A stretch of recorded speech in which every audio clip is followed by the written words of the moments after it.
नमस्कार। किसी भी चुनाव में हार जीत ये सिर्फ दो उम्मीदवारों की कहानी नहीं होती। ये कहानी होती है जमीन की, लोगों की उम्मीदों की और उन आंकड़ों की जिनमें बहुत कुछ छिपा होता है। तो आज हम छत्तीसगढ़ के कुरूद विधानसभा क्षेत्र में चलेंगे और डेटा के जरिए ये समझने की कोशिश करेंगे कि लोकतंत्र हमें क्या सिखाता है। तो हमारा ये विश्लेषण है छत्तीसगढ़ के कुरूद पर, एक ऐसी जगह जहां कहते हैं कि मिट्टी भी बोलती है। यहाँ के लोगों का अपनी जमीन से एक बहुत गहरा रिश्ता है। और अगर यहाँ की राजनीति को समझना है तो पहले यहाँ की मिट्टी और यहाँ के लोगों की धड़कन को महसूस करना होगा। तो चलिए देखते हैं इस पड़ताल में हम कहाँ कहाँ जाएंगे। हम कुरूद की आत्मा को समझेंगे, चुनावी नतीजों का पोस्टमार्टम करेंगे, ताकत के अलग अलग चेहरों को पहचानेंगे, इतिहास के पन्ने पलटेंगे, एक नई रणनीति का खाका खींचेंगे और आखिर में बात करेंगे कि चुनाव जीतने का असली मतलब क्या होता है।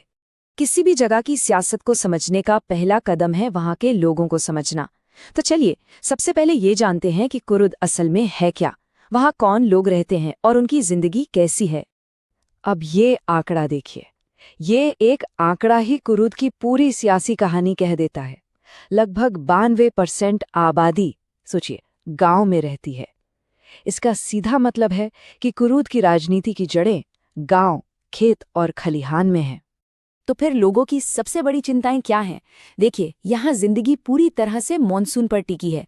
बारिश अच्छी तो सब अच्छा, बारिश कम तो सब पर संकट। फसल का कर्ज, नौजवानों के लिए काम की कमी और घर की छोटी आमदनी, यही वो असली मुद्दे हैं जो हर चुनाव में सबसे ज्यादा मायने रखते हैं। तो अब आते हैं उस सवाल पर जिसने सबको हैरान कर दिया, 2023 का चुनाव।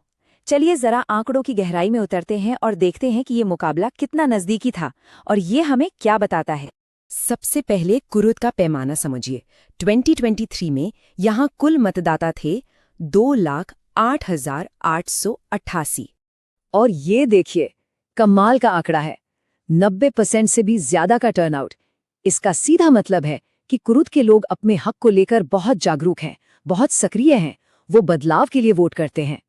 और नतीजा तय हुआ महज 8,090 वोटों से। सोचिए, जहां करीब 1.25 लाख लोग वोट डाल रहे हों, वहां जीत हार का फैसला इतने कम वोटों से हो जाए। यहां हर एक वोट की कीमत साफ नजर आती है।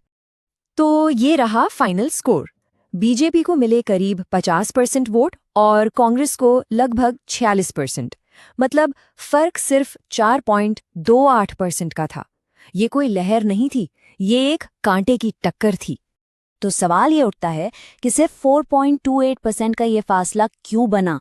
ये चुनाव आखिर हारा कैसे गया और क्या डेटा हमें बता सकता है कि इसे जीता कैसे जा सकता है? अब हम सिर्फ क्या हुआ से आगे बढ़कर क्यों हुआ को समझने की कोशिश करेंगे। तो ये हार हुई क्यों? इसे समझने के लिए हम किसी एक व्यक्ति पर उंगली नहीं उठाएंगे। हम एक सिस्टम को देखेंगे, एक ढांचे को, जिसे हम कहते हैं शक्ति के 4 चेहरे, जो किसी भी चुनाव का नतीजा तय करते हैं। इसे हम चतुर्मुख सिद्धांत कहते हैं। पहला चेहरा, चुनावी ताकत। यहाँ मामला ठीक ठाक है, फासला कम है। दूसरा, संगठन। यहाँ कांग्रेस थोड़ी कमजोर दिखती है, खासकर बूथ लेवल पर बीजेपी के मुकाबले। तीसरा चेहरा है कहानी का, नैरेटिव का। यहाँ एक मौका है लोगों की असल जरूरतों और नए नेतृत्व की बात करने का। और चौथा, संसाधन। यहाँ भी थोड़ी कमी है, इसलिए कम लागत वाले डिजिटल तरीकों पर जोर देना होगा। देखिए, जब हम ये सब विश्लेषण करते हैं ना, तो एक बात हमेशा याद रखनी चाहिए। हम सिर्फ वोटों की गिनती नहीं कर रहे हैं, हम लोगों की बात कर रहे हैं।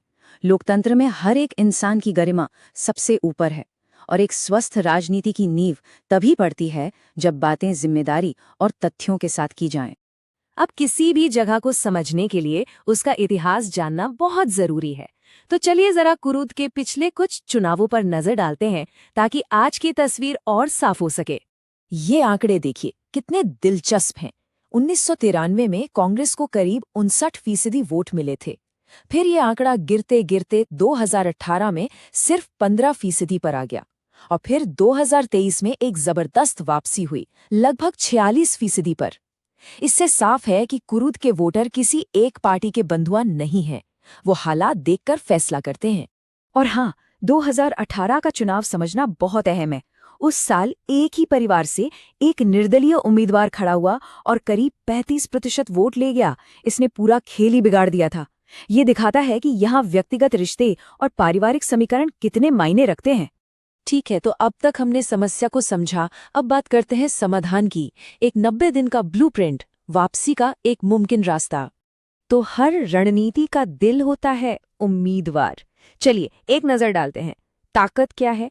सरनेम जाना पहचाना है, एक महिला नेता है और बोलने में दमदार है। कमजोरी क्या है? चुनावी अनुभव थोड़ा कम है और मुद्दों पर अपनी पकड़ और मजबूत करनी होगी। तो सवाल ये है कि सिर्फ 90 दिनों में, यानी एक बहुत तेज दौड़ में, कैसे इन ताकतों को और उभारा जाए और कमजोरियों को दूर किया जाए। पूरी रणनीति इसी सवाल के इर्द गिर्द घूमती है। पहला फेज है नींव डालने का। सबसे पहले तो 2023 की हार से सबक लेना होगा, अपनी टीमों को फिर से खड़ा करना होगा और सबसे जरूरी, घर घर जाकर लोगों से पूछना होगा कि उनकी असल तकलीफ क्या है। इसी से एक सच्चा घोषणा पत्र बनेगा। जब नींव तैयार हो जाए तो दूसरा फेज है लोगों तक पहुंचने का। गांवों में जाना, स्थानीय मुद्दों पर एक छोटा घोषणा पत्र निकालना और हाँ, डिजिटल दुनिया में खासकर इंस्टाग्राम रील्स के जरिए युवाओं से जुड़ना, ताकि संवाद सीधा हो। और फिर आता है आखिरी महीना। ये सबसे अहम है। यहाँ पूरा जोर माहौल बनाने और वोटिंग वाले दिन लोगों को बूथ तक लाने पर होता है, जिसे गेट आउट द वोट कहते हैं। बड़ी रैलियां, नुक्कड़ सभाएं और आखिरी दिनों में घर घर जाके दस्तक देना। आज के जमाने में जमीन के साथ साथ डिजिटल दुनिया भी उतनी ही जरूरी है। हर बूथ के लिए व्हाट्सएप ग्रुप, लोकल भाषा में छोटी छोटी वीडियोस और समुदाय की अपनी कहानियों को सामने लाना, ये सब कम खर्चे में अपनी बात पहुंचाने के असरदार तरीके हैं। और हाँ, एक बात और, डिजिटल दुनिया में काम करते हुए हमें अपनी जिम्मेदारियों का भी ध्यान रखना है। हर वोटर की निजता, उनकी प्राइवेसी का सम्मान सर्वोपरि है। भारत का कानून साफ कहता है, किसी की भी पर्सनल जानकारी इस्तेमाल करने से पहले उनकी इजाजत जरूरी है और उसका इस्तेमाल सिर्फ उसी काम के लिए होना चाहिए जिसके लिए इजाजत ली गई है। ठीक है, ये सब तो हुई चुनाव जीतने की रणनीति, लेकिन क्या यही असली मकसद है? अब हम इस पूरी चर्चा को उसके अंतिम मुकाम पर ले जाते हैं, यानी अच्छा शासन। एक बात हमें समझनी होगी, चुनाव जीतना मंजिल नहीं है, ये तो बस एक शुरुआत है। अगले 5 साल सेवा करने की एक बड़ी जिम्मेदारी की शुरुआत। जनादेश एक भरोसा है जो लोग आपको देते हैं। तो चलिए सारी राजनीति को एक तरफ रखकर सोचते हैं, कुरुद के किसानों के लिए, वहां के नौजवानों के लिए सच्चे शासन का मतलब क्या है? उनकी जिंदगी बेहतर कैसे बनेगी? असली सवाल तो यही है। यदि आप एक जन केंद्रित नेता बनना चाहते हैं और अपने निर्वाचन क्षेत्र का उत्थान करना चाहते हैं, तो blueprintstrategies.ai से mgr@blueprintstrategies.ai पर संपर्क करें या 08042041602 पर कॉल करें। राजनीति से परे उद्देश्य।